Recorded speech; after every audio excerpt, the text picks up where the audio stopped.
Reincarnated with the strongest system. Chapter 251, You're not qualified to fight me. Great Chief Evander gripped the armchair in an attempt to prevent himself from killing the boy then and there. As the great chief of the northern tribes, he had to be the example for every warrior to follow. However, even he was finding it hard to keep his rage from rising to the surface. The boy's mouth was simply too obnoxious that he wanted to rip it apart so badly. Even so, he endured. There was a right time for everything, and now was not the right time. Is this the attitude of a knight commander? Great Chief Evander asked. I expected more from an official of the Hellan Kingdom. William snorted before he gave his reply. My attitude depends on who I am talking to. If I'm talking to dogs, there's no need to be polite. Why do I have to act respectful to mongrels who only know how to hide in these mountains? Even a grandma from my hometown has more balls than all of you combined. Another round of roars reverberated across the third peak of the chivalry as several of the warriors weren't able to stop themselves from jumping inside the arena. They would rather die than be insulted by the hateful half-elf who was stepping on their pride and dignity. Damn this boy! His mouth is too evil. Brothers, let me kill that bastard. No. Let me kill him. Even if I die, I will bring him to the afterlife with me. Seeing that everything was going south, Great Chief Evander was forced to stand and pacify his people. Stop! Don't listen to him. He's just provoking all of you. Evander shouted. Did you not see what happened earlier? Do you want to die as well? The warriors stopped after hearing their great chief's words, but soon, William's mocking laughter irritated their ears once again. Would you rather die as warriors? Or die as dogs? William sneered. Just take a good look at your great chief. He is just standing there while I call all of you cowards, dogs, and *ies. Do you know why he's not reprimanding me? I'll tell you why. It's because it's the truth. William raised his chin arrogantly. What mighty warriors! Such audacity! If you really are as mighty as you say you are, then why are you hiding here in the mountains like little rats? If you are as mighty as you say you are, then why don't you challenge the Hellan Kingdom to war in a fair battle? William spat on the ground before sneering at Great Chief Evander. Brave warriors who only dare to fight when it was 3 against 1? Just like now, I stand here alone, and yet all of you want to fight me at the same time, and you still have to ask why I call all of you *ies. The devilish half-elf pointed at Connell with a mocking expression. Look at your leader. He is desperately hiding his second son under his skirt. Second warrior? More like second *y. William laughed one more time, and his irritating laughter made all the warriors who heard it gnash their teeth in rage. After laughing, William raised his chin in an arrogant manner in order to continue his taunting. Why don't we ask your God whether he thinks of you as warriors or not? William then pointed his finger at the first peak of divinity that could be seen in the distance. The warriors glanced at the direction of the first peak and waited. They wanted their god to smite this irritating boy and turn him into an ice sculpture. That way they could place him as a permanent landmark in the third peak where everyone could spit on his face anytime. William wasn't aware of what the warriors were thinking as he shouted with all of his might. Sovereign that rules over the Kirintar Mountains. If everything that I have said is false, then punish me here and now. The warriors of the Kirintar Mountains are not warriors but cowards. Mere dogs who are now wagging their tails at their new masters, which are the 2 dynasties of the southern continent. Tell me. Am I wrong or not? Everyone held their breaths as they waited for the response of the demigod that ruled over the entirety of the northern region. There was no bolt of lightning, no peal of thunder, and not even a sound that came from the first peak of divinity. The deafening silence made the warriors' blood turn cold, for they felt that their sovereign's silence was its silent acknowledgment of William's claims. William, who was the source of the commotion, had an arrogant look on his face, but deep inside he was feeling anxious. He didn't know what kind of being the demigod was, or its stance towards the war that the northern tribes were planning to wage. Actually, William wanted to know if the sovereign of the Kirinter Mountains was also in cahoots with the two dynasties. This was more scary than having an army invade the Hellan kingdom, because fighting against a demigod was no laughing matter. The silence continued. William could have sworn that mere seconds had passed, but for him, it felt like hours. When 5 minutes passed and still no answer came from the first peak, the warriors of the tribe looked at their great chieftain anxiously. Great Chief Evander felt cold. Not because of the warriors' stares, but the silence of their sovereign. Its silence was more deafening than the war cries of all the warriors combined, and it chilled his very soul. "See," William said softly. "Even your god agrees with me. You are not warriors. All of you are just cowards who only know how to fight when it is advantageous to you." William was about to say more when a shout reverberated in the air. "Shut up! Shut your mouth!" Connell's bloodshot eyes stared at William as he rose from his seat. "You want to steal my bride? Fine. Let's fight. If you win you can have the princess, if I win you will take your words back." William chuckled. However, this chuckle seemed more deafening than his laughter earlier. He no longer needed to fight Connell because he had already achieved his goal. Now that the tribe thought that their god agreed with William's claims, their will to fight had also disappeared. Connell also knew that, if this continued, his family would no longer remain as the ruling family of the northern tribe. The reason Evander was called the Great Chief was because all the tribes acknowledged him. If this acknowledgement disappeared, then a new chief would take his place. There were many who had wanted to replace Great Chief Evander for a long time, but they hadn't found a good reason to do so. Now, William presented them with an opportunity that they could use to finally end the Great Chief's reign over all the tribes in the Kirinter Mountain once and for all. "Take my words back?" "Sorry, but not happening," William said. "Are you stupid? Even your sovereign agreed with me. If I take it back, wouldn't the esteemed excellency hit me with lightning bolts?" It was at that moment when thunder roared in the heavens. The warriors who heard this knelt down on the ground because they clearly felt the divinity that accompanied it. Their god had finally made its presence known, and it seemed to be siding with William once again. Great Chief Evander's and Connell's faces turned deathly pale. They knew that now was a crucial time and they needed to turn the situation around before it was too late. "Fine, you want my princess? Then I'll give her to you," Connell shouted. "But in return, you will fight me in a duel. As per the laws of our domain. Do you dare accept my challenge?" Connell didn't care anymore. All he wanted to do was end William's life in order to vent out the anger in his heart. "You're not qualified to fight me." William gave Connell the middle finger. At the start, he really wanted to fight Connell and make the Great Chief agree to his demands after he won the duel. However, the current situation was already good enough. He really didn't care about Princess Ayla. Although he felt pity for her, and found her beautiful, she was just a stranger he had met for the first time. He had no obligation to help her. This is the fate of people that have chained themselves to the whim of their god, William thought. As long as the god is on their side they are invincible, but the moment they lose its favor, the northern tribes are merely castles made of sand that would easily crumble once the waves come to shore. On that day, on the third peak of chivalry, the Great Chief, Evander Zeke, was forced to bow his head.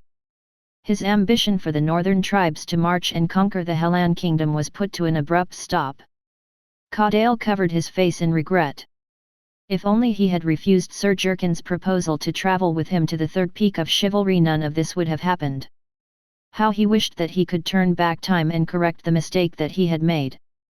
He would definitely kick William out of the mountains and ban him from setting foot in their domain for as long as he drew breath. Chapter 252, Distant Relative.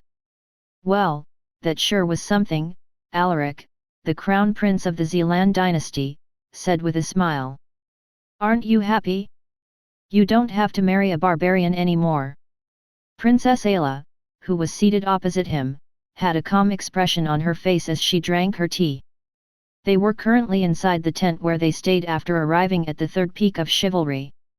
William's appearance had put a stop to their plans to use the northern tribes as the hammer that would hit the Hellan kingdom from behind, while the two dynasties faced them on the front lines. "Ah, right, your ex-husband candidate said that he's giving you to the Knight Commander of the Hellan kingdom," Prince Alaric teased her half-sister. "Do you want to go with him? I personally don't mind if you do that." Princess Ayla placed the teacup on the table before looking at her elder brother. "Surely you jest, big brother. Our father is going to attack the Hellan kingdom soon, why should I stay behind enemy lines? If you go back, you will definitely suffer. You also understand that, don't you?" Prince Alaric propped his chin up using his fist and smiled at his little sister. "Since your purpose for coming here was in vain, father might get angry and marry you off to the son of the Minister of War that you hate so much." Princess Ayla's hands trembled as she thought about marrying the most notorious womanizer in their dynasty. That man was 3 years older than her and had the body size of a pig. The only reason why he was able to have his way was due to his father's influence. The second princess would rather die than marry the bastard pig that had ruined the lives of countless women in the Zealand dynasty. Princess Ayla looked at her big brother and saw that the smile had disappeared from his face and was now replaced by a serious expression. "Ayla, I cannot guarantee that I will be able to protect you if we return to the palace," Prince Alaric said. "Someone is whispering in father's ears and is urging him to go to war. Right now, the Zealand dynasty is not a safe place for you to stay. So you're telling me that the most dangerous place is the safest place, big brother?" "That's right. Also, I can write a letter to that person and ask him to take care of you. In a way, that Knight Commander is a distant relative of mine." "Distant relative?" Princess Ayla asked in confusion. "What do you mean?" The smile on Prince Alaric's face returned as he thought of the uncanny work of fate that brought him to the Kirintar Mountains and personally saw a distant cousin of his that was staying in the Hellan kingdom. "My grandmother and the Knight Commander's grandmother were twins. Lord Ainsworth fell in love with her when she went to the Hellan kingdom to meet the previous king for a missionary mission." Alaric shared his story. "Back then, Lady Urza was the foreign ambassador for our dynasty. The two of them hit it off pretty quickly and became lovers for a few years before finally deciding to settle down and marry.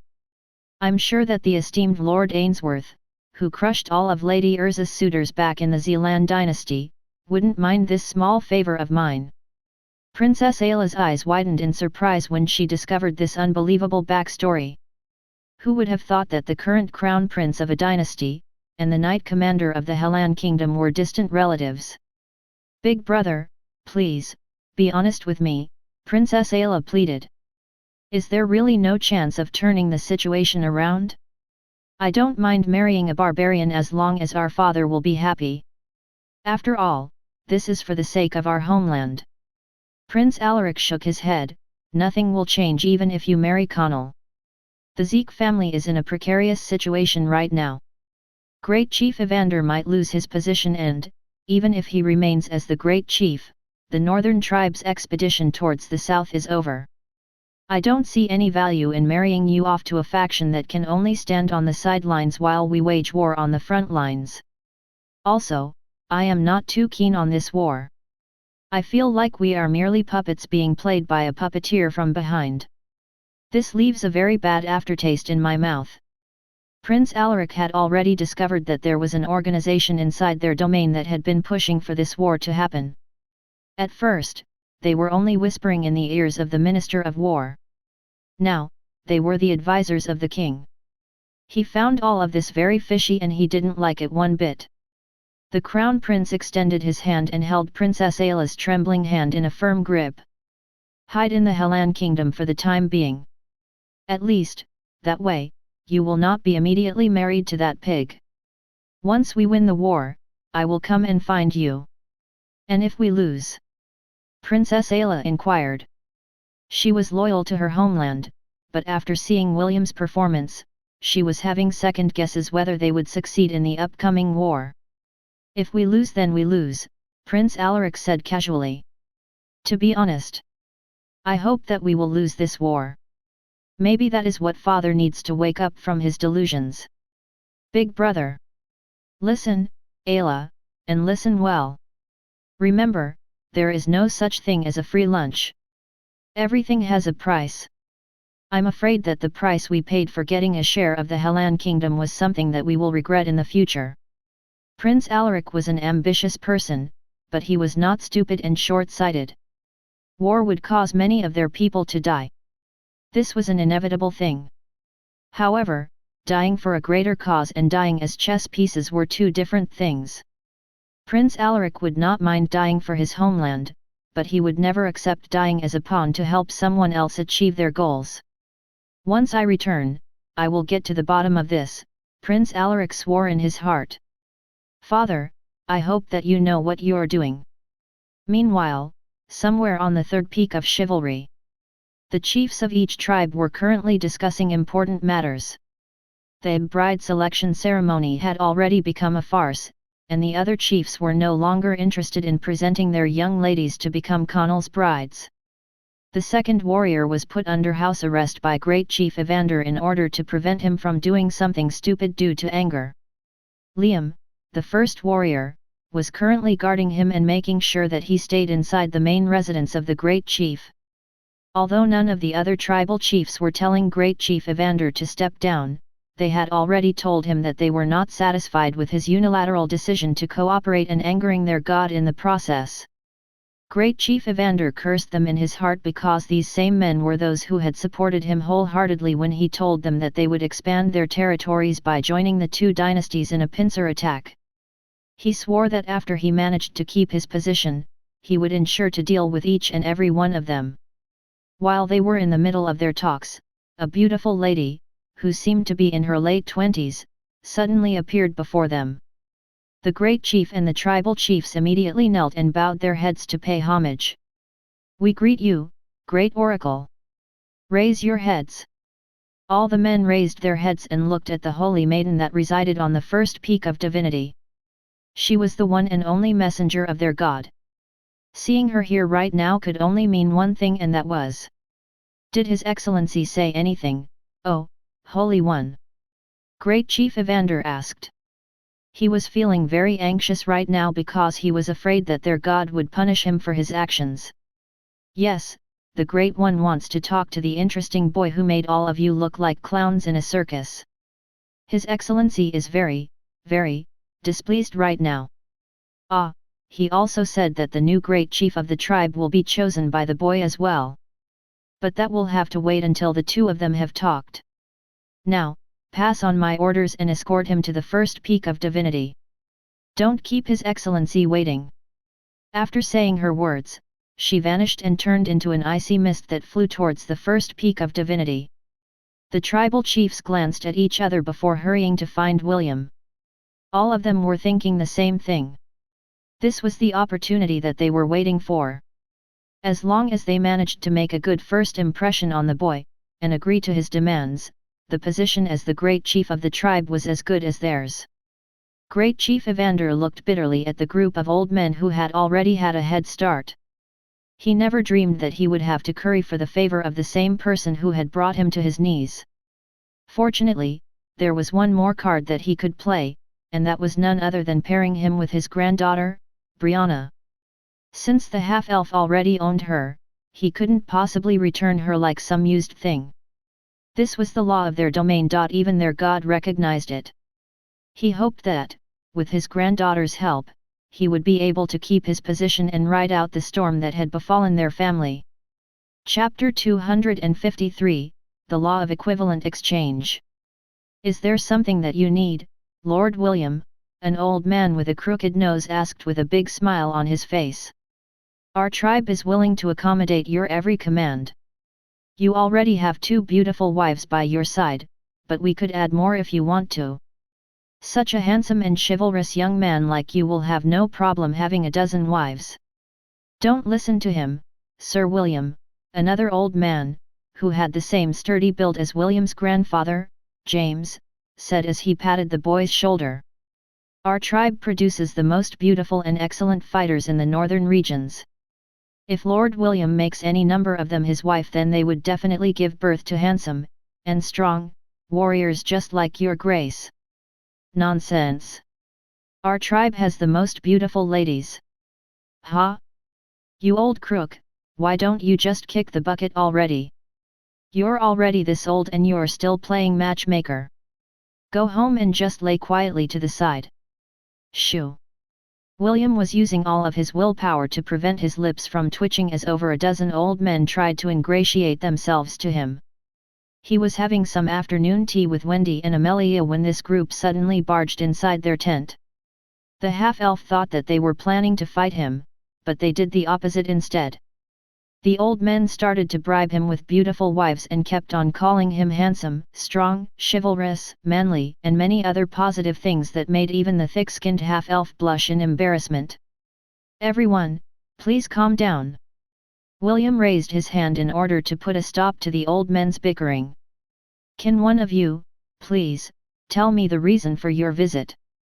The old man with a crooked nose smiled and nodded his head, as expected of the handsome knight commander.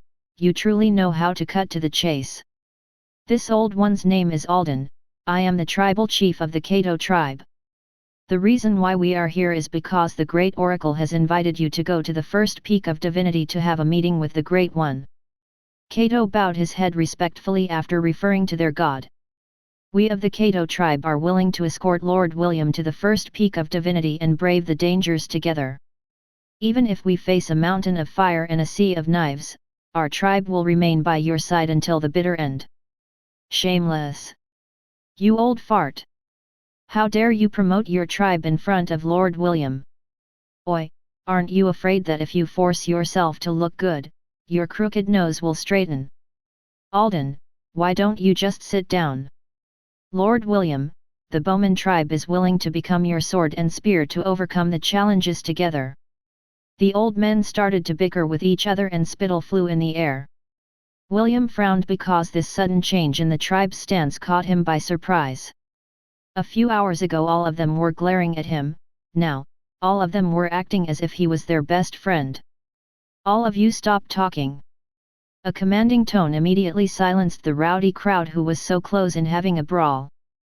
Great Chief Evander stepped forward and his intimidating presence made the other tribal chiefs unconsciously take a step back.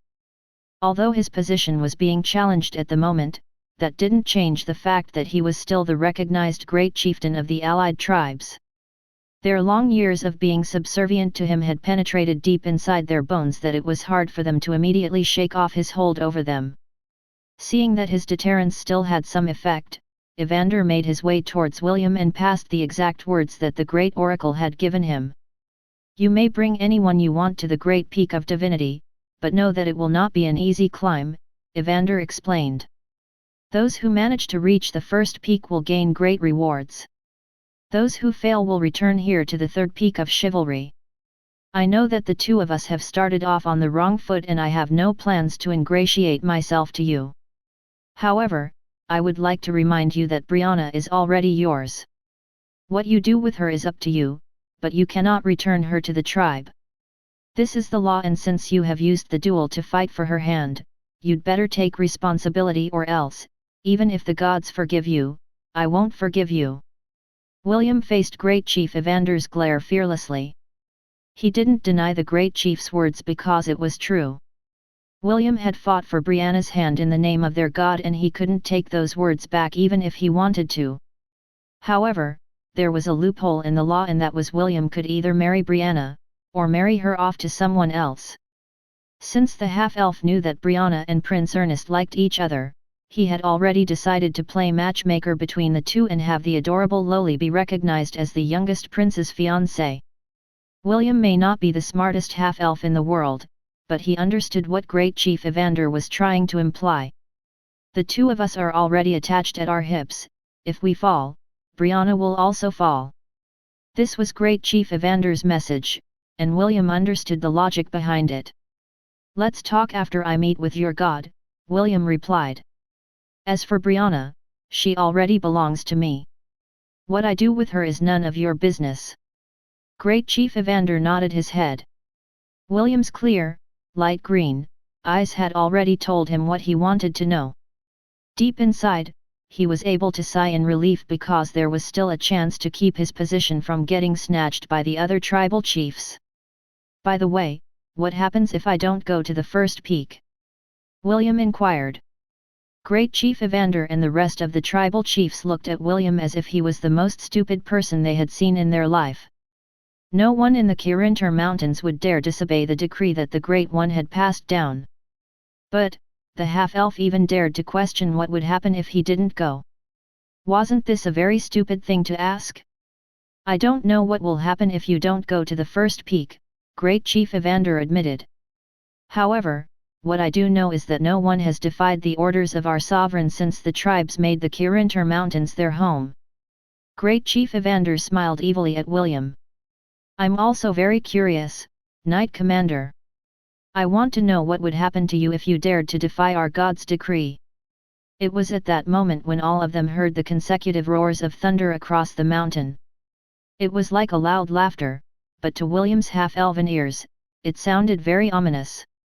Since his question had already been answered, there was no choice but to go to the first peak and meet the god of the Kirintar Mountains.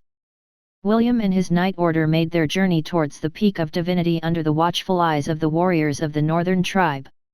Since none of them were invited, they couldn't accompany William on his journey. The greatest glory in their lifetime was to have the opportunity to meet their god at least once in their life. They envied William because it was very clear that their sovereign looked at him kindly. The moment William's party reached the second peak of enlightenment, a powerful blizzard reigned over them. Visibility was almost zero and they could only see a foot in front of their faces. Suddenly, a strong gust of wind blew over them which scattered their formation. William reached out to hold Wendy's hand, but he was already too late.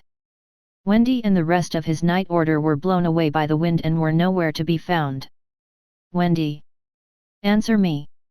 William shouted as he tried to look for his comrades. Amelia! Ian! Bruno! Brutus! Where are you guys? William shouted over and over again, but only the howling of the wind answered him back. On the first peak of divinity, Ayla stood straight and looked down over her beloved. She then glanced at the humanoid goat that was kneeling beside her. Don't give him and his friends any special treatment, Ayla ordered. William is not a vase that will easily break. The humanoid goat that was over 3 meters tall bowed its head in a respectful manner. The wings behind its back unfurled as it stood up. The sovereign of the mountains then glanced at the boy that was stranded inside the blizzard. He felt envious of him, but held no malice for the boy. Since he was the one chosen by their goddess, then it was only natural that he recognized him as well. As you wish, Lady Amalthea, the demigod replied. It then clenched its fist and allowed the Peak of Enlightenment to activate. The Peak of Enlightenment was a trial for the warriors of the northern tribe. If they successfully cleared it, they would be able to gain great rewards. Of course, if they didn't succeed, then they would have to pay a price as well. After all, the Peak of Enlightenment followed one law and one law only, and that was the law of equivalent exchange. Chapter 254, My Name is Will Part 1. FCK. William cursed as he found himself falling in what seemed to be a bottomless pit. Just a few minutes ago, he and his comrades were traversing the path to the Peak of Enlightenment when a blizzard suddenly appeared out of nowhere. Then a gust of wind blew everyone away from each other. William was about to look for his friends when the ground under his feet opened up and sucked him in, which brought him to his current predicament. The boy did everything in his power to stop his fall, but it was all in vain. He couldn't communicate with his system and none of the artifacts in his possession was working. After struggling on what felt like hours, the boy finally gave up and ceased all activities. Just when he thought that he would keep on free falling for all eternity, a light appeared below him and then he fell face first on solid ground. Pay! Pay! William spat the grass, and dirt, from his mouth as he hurriedly propped himself off the ground. He scanned his surroundings to see if there was any danger around him. The sun was about to set, leaving the sky with an orange glow. William frowned when he realized that he seemed to be in a flower field in the middle of nowhere. He was about to look behind him when he heard an sound coming from his back. William turned his head to look at the owner of the voice. His body stiffened when his gaze landed on a lady who seemed to be in her late teens. She had long black hair and her eyes were the same pair of eyes that made his heart skip a beat a lifetime ago. The young lady, who was as beautiful as a painting, looked back at the boy that had suddenly appeared out of nowhere in shock. She had come here to admire the sunset, like she usually did every day, and had never experienced something like this before. However, for some reason, the heart inside her chest started to beat wildly. It was as if it was seeing an old friend that it hadn't seen for years. Belle. William stuttered. He could hear his own heartbeat as the emotions that laid dormant inside his heart started to resurface uncontrollably. No. This must be a dream or an illusion, William muttered as his eyes focused on the girl in front of him. That's right. This is just an illusion. How could this be real? I was on the peak of enlightenment when a blizzard happened. William did his best to calm his emotions. His brain was telling him that everything he was seeing was not real. However, his heart was telling him that this was reality. While he was waging an inner battle with himself, the young lady stood up and looked at him in a guarded manner. Who are you? Why do you know my name? Belle asked. What are you doing on our property? William stopped his mumbling and stared at her. It was at that moment when he realized that he had missed her so much that even hearing her voice was making his heart ache. A tear fell, followed by another. Soon, more tears streamed down on William's face as the floodgates in his heart burst open. He, who had hardened his heart from the darkness of humanity, wasn't able to stop the flood of emotions that had accumulated for many years. William stared at Belle as if trying to burn her image in his soul. He didn't care anymore if this was a dream or an illusion. What was important was that she was here, right now. Seeing that the younger boy was crying, the beautiful lady felt alarmed and hurriedly approached him. What's wrong? Are you hurt? Belle asked. She then scanned William's body for injuries. What's your name? William's lips trembled as he gave out his name. My name is Will. Will? Your name is Will? What is your surname? Ainsworth. Belle pondered for a while before shaking her head. Sorry, but I don't recall anyone in this town with that name, Belle replied. However, don't worry. I will ask my servants to help you find your family later. William had no recollection of what happened next. He felt lightheaded and he couldn't think straight. All he knew was that Belle held his hand and took him back to her villa so he could change his clothes. Did you buy this from a cosplay shop? Belle asked. This is very well made. Unfortunately, there is some damage here and there. From the looks of it, it seems to have been scorched by fire. Not fire, but acid, William said internally as he put on the clothes that were lent to him by Belle. He had just finished taking a bath and changed into a set of clothes that belonged to Belle's younger brother who was studying in the city. I'll ask the maid to have this washed, Belle stated with a determined expression. I'll also ask them to patch this up. Don't worry, Will. I'll make sure that this will become as good as new. William could only nod his head and thank the over-enthusiastic girl. This was the first time he had seen Belle act this animated. Back then, she would always have that distant and aloof expression on her face when she was in the academy. Those ears of yours look so real. Belle's eyes sparkled as she stared at William's ears. Who is the character that you're portraying? Is he an anime or game character? William unconsciously touched his half-elven ears. Although they were not as pointy as that of an elf, they were still pointer than that of a normal human's. Actually they are real, William said in a half-teasing voice. I am actually a half-elf. Yes, and I'm actually a fairy. But, you are a fairy. You're still young, but you sure know how to compliment the ladies. Belle smiled sweetly as she patted William's head. She didn't know why, but she felt very close to him as if she had known him for a very long time. The moment her eyes saw him, she felt as if something that had been missing in her life had finally reappeared, and it made her feel complete. "Can I touch them?" Belle asked. William nodded. "Of course." Belle's soft and delicate hands moved to touch William's ears. She kneaded them with her fingers while trying to find the hidden attachment that made the ears pointy. A minute later, she took back her hands and her expression became serious. "No way," Belle muttered. She then grabbed William's hands and looked straight in his eyes. "Are you really a half-elf? Like one of those characters in fantasy books? Can you use a bow? Can you use magic? Do you know Legolas?" Belle's barrage of questions made William chuckle. Since he couldn't access his system and artifacts, the half-elf thought that he was in some sort of dreamlike state.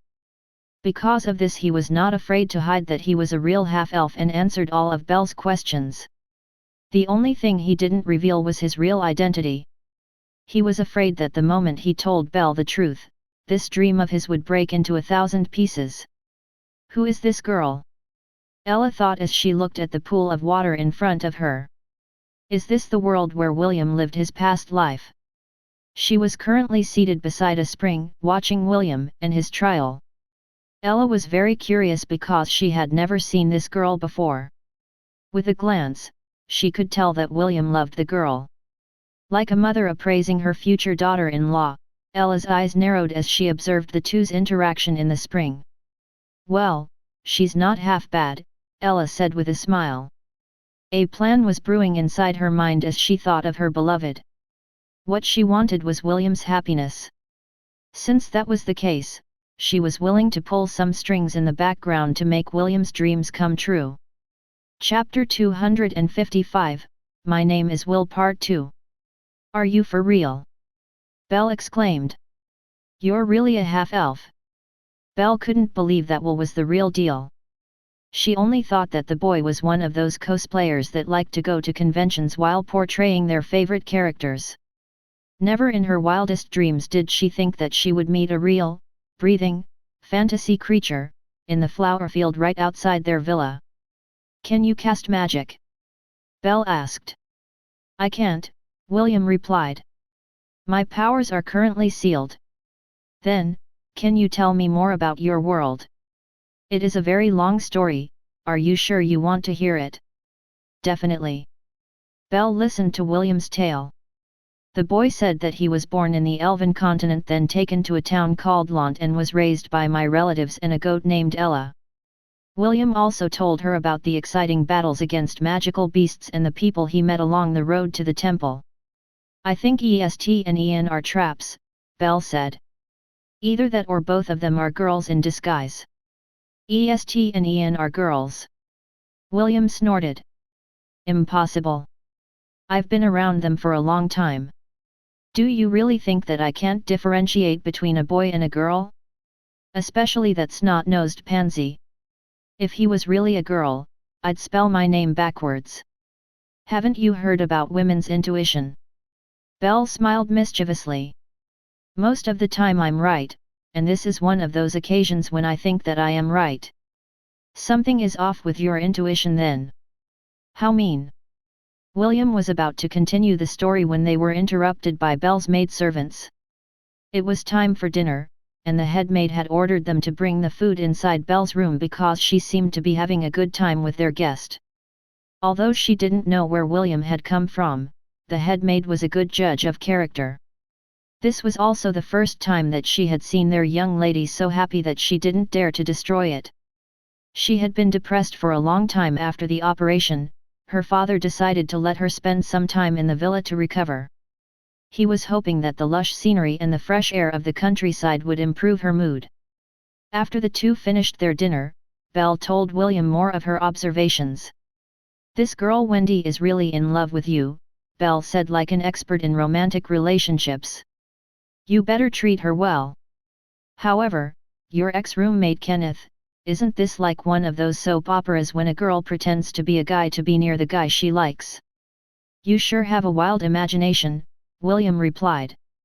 "You watched too many dramas." "Oh? You know about dramas?" Does your world have any modern technology? Based on what you said earlier, I thought that it was a pure fantasy world. Is it sci-fi? Do you have spaceships? Interstellar travel? Forget about what I said about dramas, my world is pure fantasy. The half-elf scratched his cheek as if reprimanding himself for saying something unnecessary. Belle just smiled and didn't pry any further. She felt that Will was hiding a few things from her, but it didn't matter. She was not the kind of lady who would force people to tell her their secrets. Still, you should pay extra attention to EST, and Ian, Belle insisted. As for Kenneth, he's still 50-50. He could be a trap or a real girl in disguise. Okay, William replied half-heartedly. Belle knew that the boy was only agreeing on the surface, but he had no intention to find out whether her conjectures were true or not. You know, something is bothering me. Belle leaned her back on the chair she was sitting on. And that is? William asked. You have many bride candidates around you. Let's not talk about the unconfirmed EST, Ian, and Kenneth. Rebecca, Wendy, Amelia, and even that little girl Brianna. But, are you planning to become a harem protagonist? Belle's gaze locked on at William. For a brief moment, William thought that the girl was looking at him like he was some kind of scum. You know, harem protagonists are the worst, Belle added without mercy. How can they have so many girls? Isn't that being unfaithful? Now tell me, are you planning to have a harem? The half-elf coughed lightly as his eyes wandered around the room. Clearly, he didn't want to answer this touchy subject. Will, I know that polygamy is not banned in your world. However, you must promise me that you will not go after girls willy-nilly and not care about their feelings at all, Belle said with a serious expression. If you do that, I will cross between worlds and pull on your ears until they detach. Do I make myself clear? Yes. William lowered his head. His dejected expression made Bella's expression soften. She didn't want to admit it, but she felt a little irritated when the handsome boy mentioned the names of the girls around him. Why am I feeling this way? Belle thought. Is it because Will is the only boy I have interacted with aside from William? Their names are very similar as well.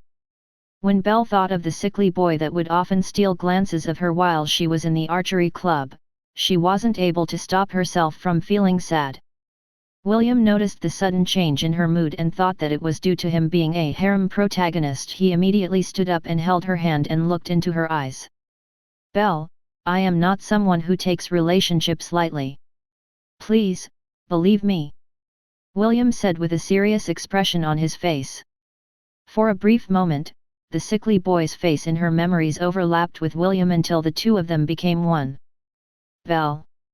William asked. What's wrong? Are you not feeling well? I'm fine, Belle replied as her hand unconsciously gripped William's hand. It's already late. We can continue our talks tomorrow. Since you have no place to go, you can stay in this residence until we figure out a way to send you back. Belle didn't know how or why the half-elf suddenly appeared in her world. However, one thing was certain, she wanted to know more about the red-headed boy in front of her. You don't have to worry about that, William replied. I think I will return to my world after 3 days' time. 3 days? Belle asked in surprise. How do you know that you will return in 3 days? I just know. Call it a half-elf's intuition. That thing actually exists. Yes, William replied as he looked at the ticking counter that had suddenly appeared on his status screen. 71, 57, 06. The timer had suddenly appeared after Belle's change in expression. William didn't know what triggered the timer, but he felt half happy, and sad, at the sudden development. Happy because he knew that after the timer ended, he would be sent back to Hestia. Sad, because it will also mark the end for his brief encounter with the girl that he had loved a lifetime ago. Chapter 256, The Ending of a Fairy Tale Part 1. The next day, William and Belle spent the day walking around the countryside. Before they left the house, Belle made William wear an eye patch and a pirate hat that she had unearthed from the attic. To top it off, she even found her little brother's pirate costume that he once used during a school play. She intended to hide William's identity by making him cosplay. Naturally, Belle also decided to join him and asked the maids to remodel a set of her clothes to resemble a pirate costume. William found this quite interesting and agreed to Belle's proposal. With his disguise, the two was able to spend the day walking hand in hand around town. William noticed that stalls were being built along the way leading towards the temple of the town.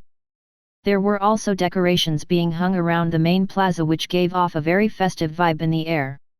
"Is there some sort of festival going on?" William asked as they passed through the stalls that were being arranged side by side. "Have you heard of the Star Festival?" Belle asked. "In our world, there is a story about a shepherd who tended goats and a celestial maiden that weaves beautiful dresses. The two fell in love with each other, and the gods bestowed upon them their blessings. However, their story didn't end with a happily ever after. Due to their intense love for each other, both of them neglected their duties. The celestial maiden stopped weaving, and the shepherd stopped tending his herd. The gods became angry and separated the two of them from each other." William continued walking, but the hand that held Belle's tightened. Of course, he knew about the story of the star-crossed lovers. After the two were separated, the gods took pity on both of them and allowed them to meet once a year. Every year, on that same day, the two would spend a day in each other's embrace. When the day was over, the two of them would once again be separated for another year until the fated day when they would be reunited again. Back then, William didn't think much about this tradition because he couldn't relate to it. Now, it all sounded like it was a tailor-made festival just for him. "Do you know how to weave clothes?" William asked as he looked up at the taller girl walking beside him. "No. I'm not good with needles," Belle replied. "But I am good at archery. Why don't we have an archery match tomorrow? You said you're also proficient with the bow, right?" "Sure. I'll give you a handicap. Just because you are a half-elf you think you can beat me in archery? Remember, William, I am 5 years older than you. You forget that I'm a half-elf. What makes you think that you're older than me? How can you be older than me?" Belle patted William's head. "Look at you, you're so small." William wanted to retort, but Belle's soft hand, that was patting his head, felt so comfortable that he decided that it was not worth it. He only had a few days to spend with her, and he wished to make every second count. Even though William wished that he could stop time and let this moment last forever, he knew that it was not possible. Just like the sands falling down in an hourglass, 2.5 days passed like a fleeting dream. The day of the festival arrived and William accompanied Belle to the temple. It was currently 5 in the afternoon and the two were checking all the stalls along the way to the temple. William felt his heart aching with every minute that passed. He wasn't able to stop himself from checking the timer on his status page every now and then to see what little time he had remaining. 04:59:09. "I will return to my world at 10 o'clock, William thought with a sigh. Although he was feeling depressed, he kept a smile plastered on his face. "Oh! What a cute couple," a charming voice called out to William and Belle as they walked past a stall. "Young man, why don't you buy your girlfriend an accessory to commemorate this special occasion?" William and Belle glanced at each other before walking towards the stall of the lady who was wearing a veil on her face. For some reason, the lady's stall reminded William of the stalls found in the Temple of 10,000 Gods. The place where the gods gave contracts to people whom they deemed worthy to enter the temple's doors. "Take a good look at these accessories," the sales lady said enthusiastically. "I guarantee that all of them are high-quality items." Belle's eyes sparkled because all the accessories were very beautiful and well made. As a young lady from a rich and influential family, she could easily tell that they were genuine and not fake accessories. Because of this, she also knew that they were very expensive. "How much is this?" William pointed at a golden necklace with a blue jewel embedded at its center. "That would be 40 million, the sales lady answered. I'm willing to give you a discount and sell it to you for 38 million. William's hand that was about to touch the necklace immediately retreated. What? This is 40 million. Yes. Why are you selling expensive things at a stall and not a jewelry store? Aren't you afraid that people might steal them from you? Don't worry, young man. Anyone who dares to steal from me will not have a good ending. The sales lady patted her chest with confidence. I guarantee this on my name. What is your name? Freya. William rubbed his face. He thought that the lady was either making fun of him, or thought of him as a gullible child who didn't know who Freya was. He had also read Norse mythology during his free time, and Freya was the goddess of love, beauty, fertility, war, and death. However, among the many attachments to her name, everyone agreed that her main role was the goddess of love and beauty. While William and the sales lady were chatting, Belle's gaze unconsciously landed on a silver ring. There was nothing special about the ring. It was just a plain silver ring without any decorations, and yet, it held a very strong attraction to her. How much is this silver ring? Belle inquired. The lips of the sales lady behind the veil curled up into a smile. If William and Belle were to see it, they would immediately be charmed by how beautiful her smile was. You have good eyes, young lady, the sales lady said with an approving tone. This silver ring is part of a pair. The name of this ring is called the Ring of Vega and its counterpart the Ring of Altair. Legend has it that if two people were to exchange and wear these rings, no matter how far away they are from each other, they would eventually be reunited. Just like the legend of the star-crossed lovers. William looked at the silver ring and felt his heart skip a beat. Although he knew that the sales lady was merely saying these things to make a sale, the promise to be able to be reunited once again resonated with his heart and soul. How much is it? William asked. You can't buy this with money, young man, the sales lady said in a teasing tone. Then how? William inquired. Since it is in this stall, it means that you intend to sell it, right? The sales lady nodded and picked up the silver ring. Young man, the price of this ring is a promise, the sales lady said. I will sell it to you if you promise me one thing. A promise? Yes, a promise. What kind of promise? William asked. Since this ring represents love, the promise you must fulfill is also one of love, the sales lady replied. You will be unable to refuse this promise. No matter what happens, you will do it, regardless of the price you have to pay. Can you make this promise? Chapter 257, The Ending of a Fairy Tale Part 2. William frowned. A voice inside his head was telling him that he shouldn't underestimate the sales lady's words. Belle, who was standing beside William, grabbed his arm and pulled him away from the stall. The black-haired beauty half-dragged William towards the temple without saying a word. The sales lady watched the two of them with a smile hidden under her veil. She had already given William a choice, whether he accepted it or not, was his own choice. As William and Belle walked towards the stairs of the temple, a gentle breeze blew and whispered something in William's ears. Star-crossed lovers, heartache and regret. When I look in your eyes, I wish that we had never met. 3:55:42. After the incident at the stall, the two wandered around the temple before offering their prayer to the deity that was said to be the patron of the temple. Ironically, the deity of the temple was said to be the deity of love and reunions. As someone who had met real gods and deities, William closed his eyes and clasped his hands together.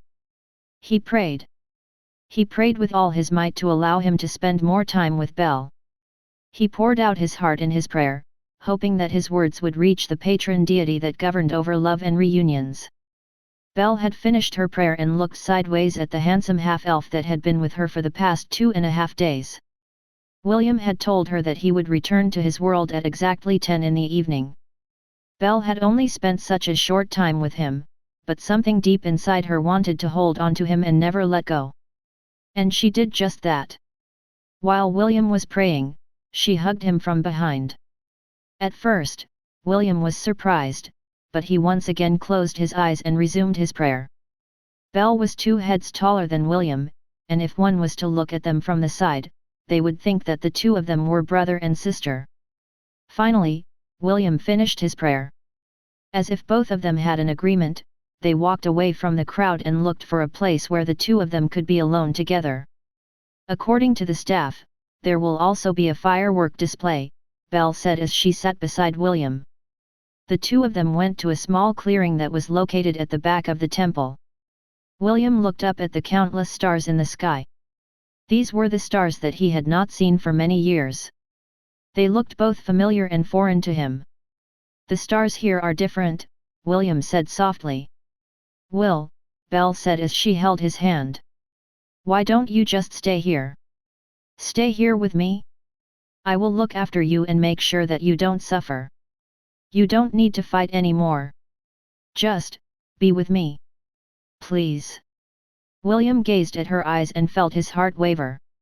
He was very tempted to say yes. I will stay with you. But each time he tried to say those words, the faces of several people flashed inside his head. They were the faces of the people that were important to him, who were on the other side where Belle didn't belong. A place where the shepherd goes to tend his sheep. A place where the weaver couldn't hope to reach. Can you hear it? William held Belle's hand and placed it over his chest. Can you feel it? This heart of mine yearns for you, and yet, I can't say yes to your proposal. Why? Belle asked. Why can't you just stay here with me? Here, where it is safe, and you don't need to risk your life to fight for a kingdom that might fall in the upcoming war. Because they need me. I need you, too. Belle hugged William in a tight embrace. I need you, too, William. William felt something wet fall on his head as Belle's body trembled. You promised me, Belle said between sobs. You said that the next time we met that you would never let me go. You promised me. William felt like a lump was stuck to his throat as Belle poured her feelings over him. He never mentioned who he really was, but for some reason, Belle was able to guess his true identity. The half-elf wrapped his arms around Belle and held her tight. I wish to stay with you as well. I really do, William replied.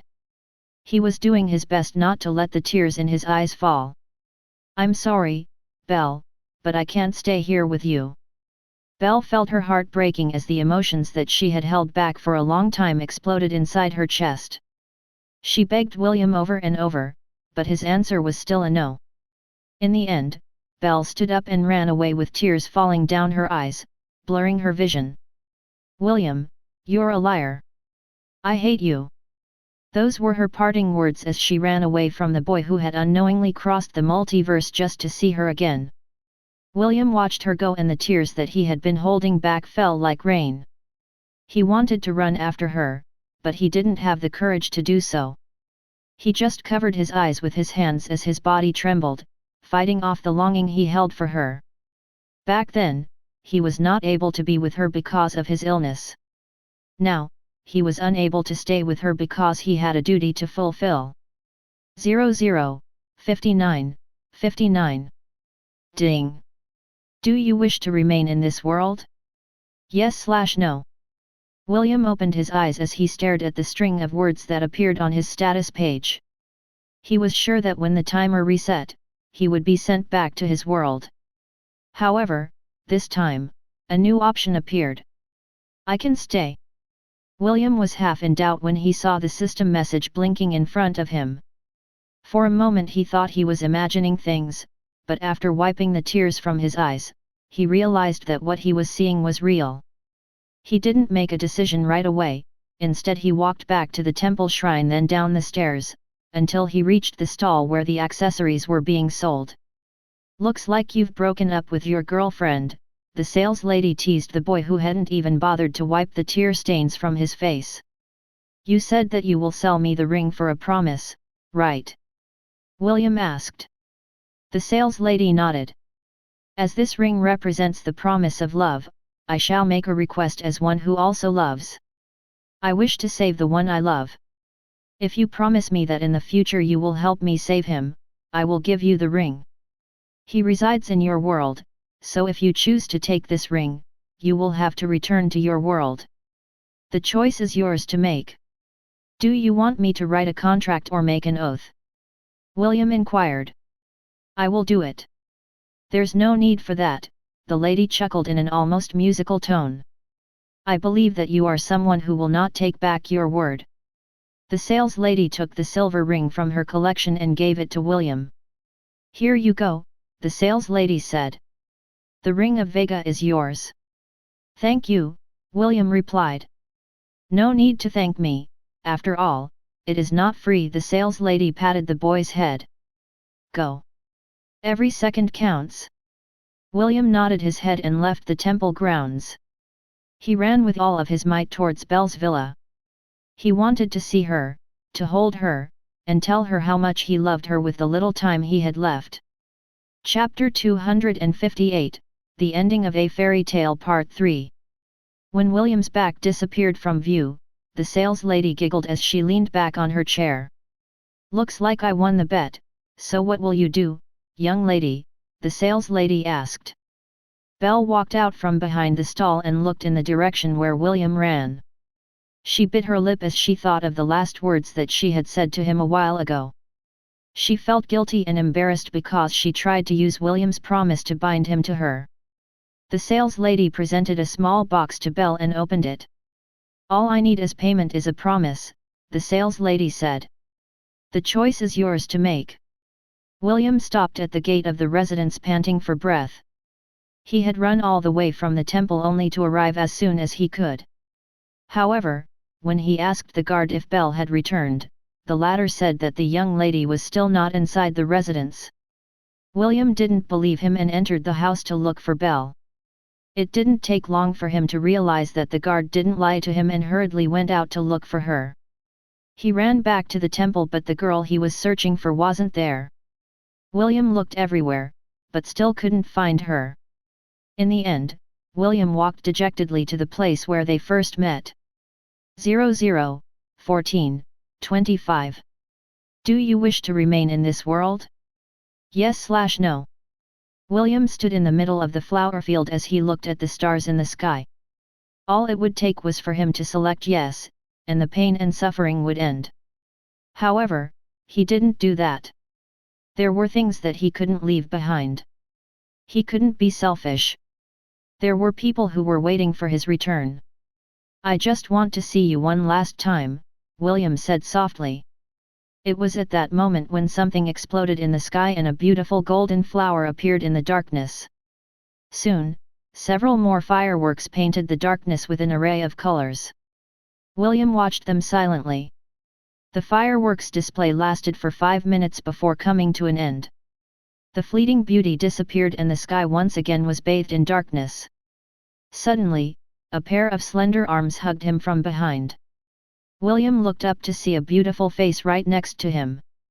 Belle lowered her head and planted a soft kiss on William's lips. When the kiss ended, William faced her and wrapped his arms around her. He then stood on tiptoe to kiss the girl he had loved for many years. The two kissed and kissed and kissed until they ran out of breath. 00:07:20. Do you wish to remain in this world? Yes/no. I'm sorry, I shouldn't have said those words to you, Belle said. I was being selfish. William buried his face on her chest and listened to her heartbeat. Belle, I love you. Always have, always will. Now and forever. Belle hugged him and kissed his head lovingly. So you say, but you have so many girls waiting for you back in that fantasy world of yours. I'm sure that you will forget about me soon. I will not, William said firmly. For the past 14 years of my life, I have always kept you in my heart. Belle felt something warm spread on her chest when she heard that William had always kept her in his heart, even though he was living a new life in another world. You know it's funny, Belle said as she brushed William's head. You spent 14 years in that world, while here, only a year has passed. Well, I'm not going to complain. At least you didn't find an old hag when you returned. That would be the worst. William reluctantly pulled back from Belle's warmth and softness and looked straight into her eyes. He then took out a ring from his pocket and gently placed it on her ring finger. Belle, for me, you are the beginning of a letter, the contents of a poem, the ending of a fairy tale, William said after he finished putting the ring on Belle's finger. I don't know what the future holds, but I will do my best to find you. Once again, William rose on tiptoe to kiss the woman he loved. He couldn't get enough of kissing her and wished that he had more time. If he could only pause the annoying timer on his status page, he would have paid 1,000,000 God points to do it. After their short, love-filled kiss ended, Belle took out a ring from her own pocket and placed it on William's ring finger. William's eyes widened in shock as he looked at the ring on his finger. He then looked at Belle anxiously because he understood the meaning of her gesture. Don't worry, it's not as bad as you think. Belle ruffled William's hair. Do your best to find me, because if you can't do that, I will have no choice but to find you. 000348. Do you wish to remain in this world? Yes/no. Let us make some ground rules before you return to your world, Belle said with a serious expression. If you marry dozens of wives, I will castrate you. Okay, William replied. I didn't intend to have dozens of wives in the first place. You can marry 9 people. Whether they are wives or concubines, I don't care. However, you are not allowed to have more than 9. Belle stated. If you surpass that number, you'd better not show yourself to me, or I'll make sure to fight you to the death. Do I make myself clear? Yes, ma'am, William nodded his head like a henpecked husband. But, why does the number amount to 9?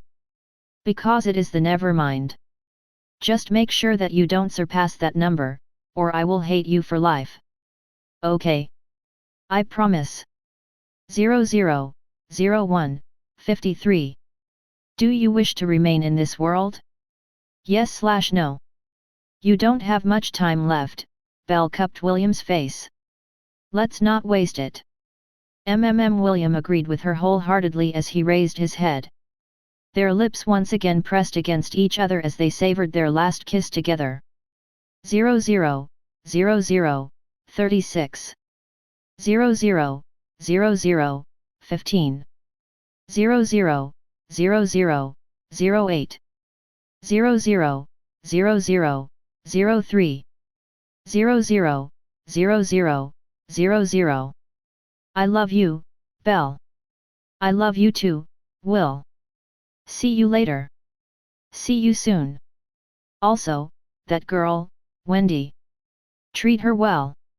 I will. I promise. William's body glowed and slowly turned into particles of light. The light flew towards the sky and bathed Belle with its golden light. When the light finally receded, Belle knelt on the ground and covered her face with her hands. Her pained sobs echoed in the quiet night, for her star-crossed lover was no longer in her sight. Chapter 259, Let's meet again when the sky falls. William looked at the ring on his ring finger when the light around him receded. He could still feel Belle's warmth on his body, and the lingering sweetness of her kiss on his lips. The red-headed boy stood there in a daze, completely oblivious of his surroundings. It was as if he was trying to hold on to the memory of his star-crossed lover that was now far beyond his reach. Suddenly, a light cough brought him out of his trance.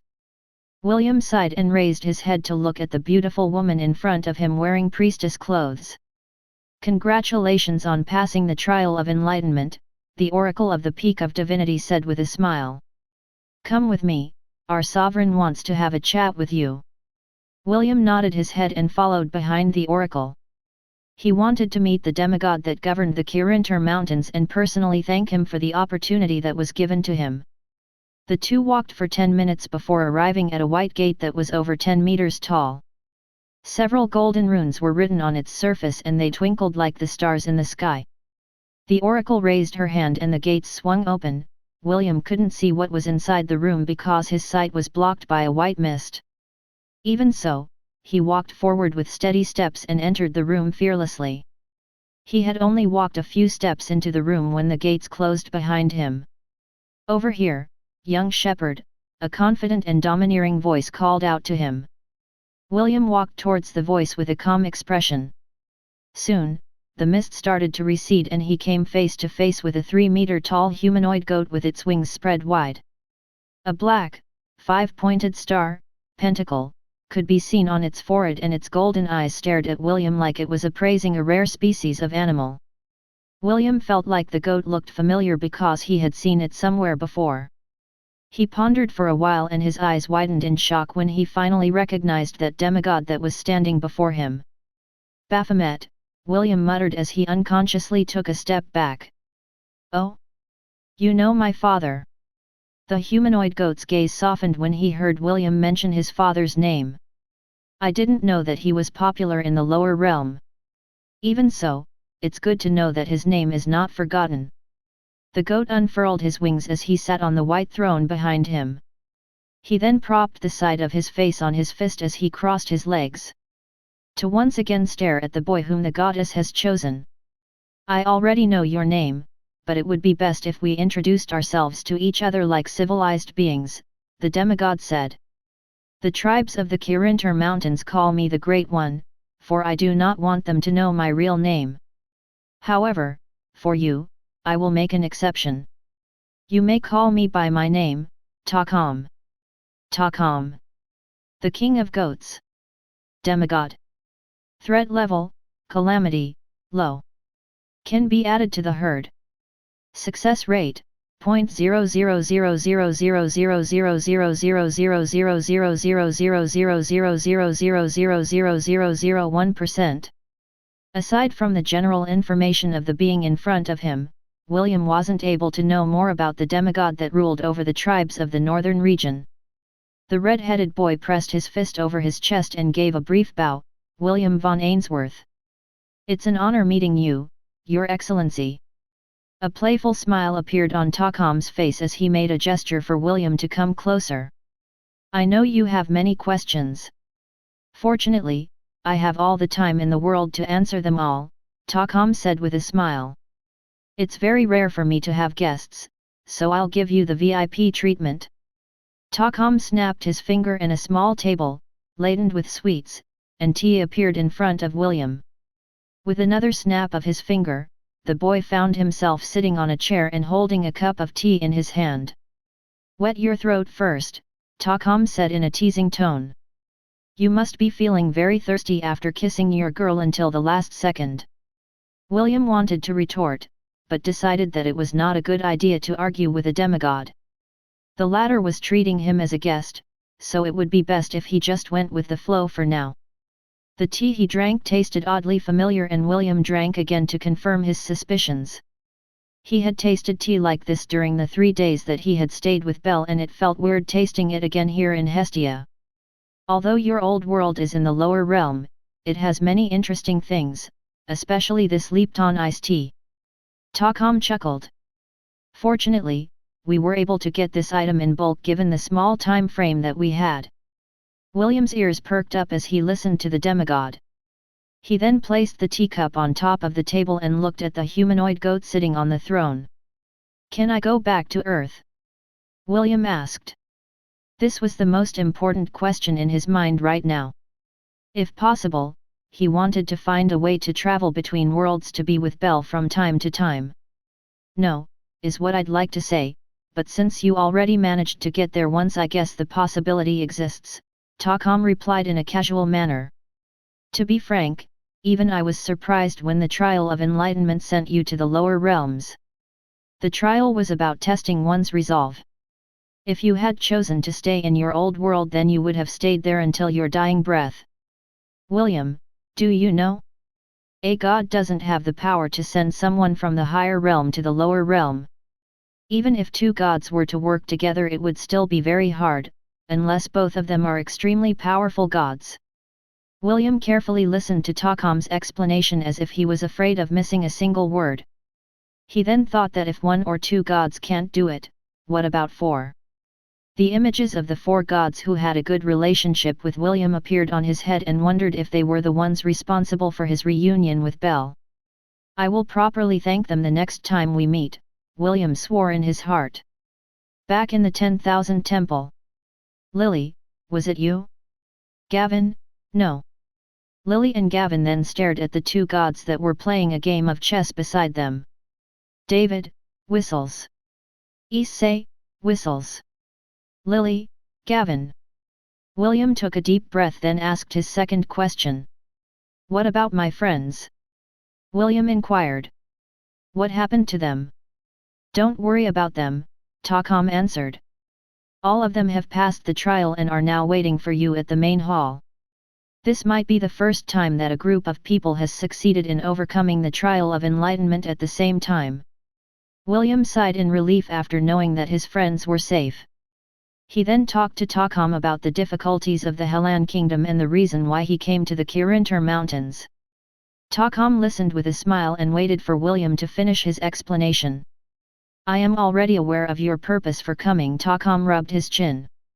Sadly, I can't agree to your request. Why? William asked. Because this war is only the start of something more sinister and I need to preserve the strength of the northern tribes until the right moment arrives. Takam gazed in the distance as if looking past the white mists that surrounded them. You don't have to worry about the tribes stabbing you in the back, I will not allow that to happen. However, that also means that I cannot offer you any assistance. His expression didn't change, but William could tell that the demigod had already made a decision. He would not get help from the tribes during the war, but he was thankful that their planned invasion had come to a halt. You said that the war is only the start of something more sinister. What do you mean by that, Your Excellency? William inquired. William. Your Excellency. Survive the war first. Takam turned his head to look at the boy that he could easily pinch to oblivion if he felt like it. Then and only then can you come to the north to ask for assistance. Do I make myself clear? Yes, Your Excellency. Let's meet again when the sky falls. Those were the last words that William heard before his surroundings faded. His meeting with the demigod had come to an end, but their talk only brought more questions than answers. William was forced to put these matters aside for now because the demigod was right. He needed to survive the war first. As long as he was alive, there would be plenty of opportunities to find a way to be reunited with the beautiful lady that was waiting for him back on Earth. Chapter 260, For the Sake of My Cute Little Sister. Will. Wendy ran towards William and gave him a hug. Did you also pass the trial? I did, William replied, and he returned Wendy's hug. He was surprised that after meeting Belle, his feelings for Wendy hadn't changed. It meant that the straightforward girl had managed to worm herself inside William's heart and the latter had also recognized her as his lover candidate. Belle said that I can have up to 9 wives or concubines, William thought. I guess I'll just cross that bridge when I get there. His gaze then landed on Ian and remembered Belle's warning about him. What are you looking at? Ian asked. You look creepy. Yep. It's impossible for this snot-nosed pansy to be a girl, William muttered as he averted his gaze. Belle's intuition was wrong. The oracle had already warned them that they should keep the contents of their own trials a secret. Although they could share it with other people, she advised against it. She said that if other people were to know the contents of the trial, they would not be able to set foot in the northern regions again. Because of this, none of them asked each other what happened in their trials. They returned to the peak of chivalry because William still had loose ends to tie up. To his surprise, the representatives of the Anisha dynasty had already left, while the representatives of the Zealand dynasty remained. Sir Jerkins personally informed William that Crown Prince Alaric wanted to talk to him. Although he was surprised, William decided to meet with him after he settled the issue with the tribes. As you may already know, the Great One has appointed me to choose the next great chieftain of the tribes, William said with a serious expression. All the different tribal chiefs looked at him anxiously and waited for his next words. The Great One has also issued a decree, William continued his speech. The tribes will not participate in the war nor will they act as the reinforcements for the Helan kingdom. They are to stay in the northern regions until the war is over. Some of the tribal chiefs sighed, while others nodded their heads. Most of them didn't want to participate in the war because it would only cause the death of many of their tribesmen. Although the regions of the north were harsh, they weren't lacking in anything. There's more. The nearest town of Stanmore will now fall under the jurisdiction of the tribes, William said. This will be the compensation of the Hellan kingdom to the tribes for not participating in the war. Earlier, Sir Jerkins had told William that the king had told him that he could use the 3 towns near the Kirinter Mountains as bargaining chips to gain the aid of the allied tribes. However, since the demigod had forbidden them from joining the war, the bargaining chips became useless. William knew that some of the tribal chiefs still had the notion of expansion, so he was willing to compromise and satisfy their itch. The half-elf told Jerkins that in order to prevent the tribes from joining the tri-party alliance, they needed to sacrifice one of the towns on the border in order to appease them. Jerkins readily agreed to William's suggestion because he was afraid that the tribes would really switch sides if they didn't give them some form of compensation. For the ambassador, losing one border town was better than fighting on 3 fronts of the battlefield. Just like William expected, the tribal chiefs were quite happy with the new territory they had gained for free. Even Great Chief Evander gave William a nod of admiration for his ability to compromise. Okay, now that is settled, we will talk about the position of the great chieftain of the tribe. William gazed at the tribal chiefs and completely ignored Great Chief Evander, which made the latter's smile stiffen. 4 years, William held out 4 fingers in front of everyone seated in the great hall. For 4 years Evander will remain in his position as the great chieftain of the tribe. After that, all the tribal chiefs will vote if he should continue to stay as the great chieftain or if he should step down from the position. If the tribal chiefs are going to ask Evander to step down after 4 years, each tribe needs to send one of their representatives to clear the trial of enlightenment. The first person to clear the trial will become the next great chief of the allied tribes. There will be no age restriction to the trial. Anyone can become the great chief, but only one representative per tribe is allowed to participate in the selection ceremony. The tribal chieftains nodded their heads in agreement. They thought that the new system was good since it prevented anyone from holding the position of great chieftain for an indefinite span of time. Great Chief Evander happily accepted the new system after confirming that members of his tribe could also participate in the selection ceremony. He knew that William had given him 4 years to remain as the great chieftain, so that Brianna wouldn't suffer. After he had settled the issues of the tribes, William asked Sir Jerkins to invite the crown prince of the Zealand dynasty to his quarters. He was very curious about what the next king of the neighbouring dynasty wanted to say to him. It didn't take long before Prince Alaric came to William's tent to converse. He didn't come alone. Princess Ayla, Connell's ex-bride candidate, was with him as well. The beautiful brother and sister pair sat opposite William and looked at him with calm expressions on their faces. When I came here to the northern regions, I thought that I would only be meeting with the leaders of the different tribes, Prince Alaric said with a smile. I didn't expect that I would see a distant relative and witness his amazing battle prowess firsthand.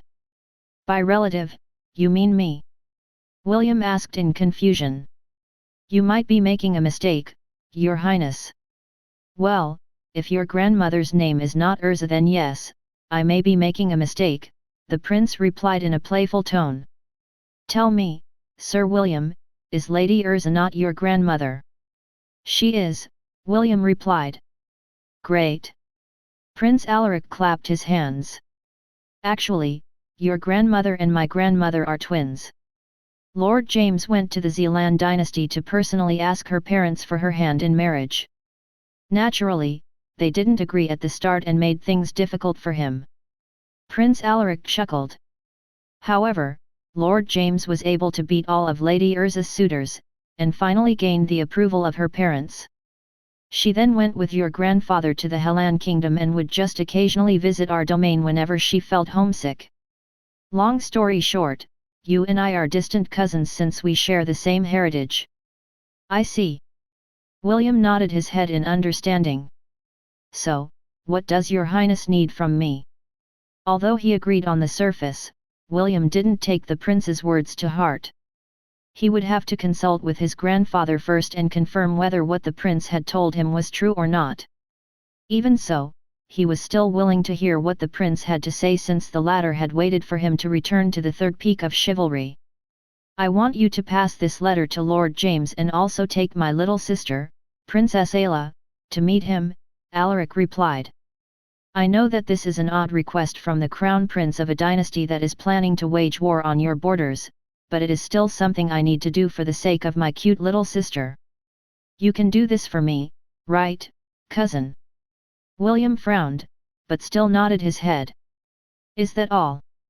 Yes, that is all. Prince Alaric smiled.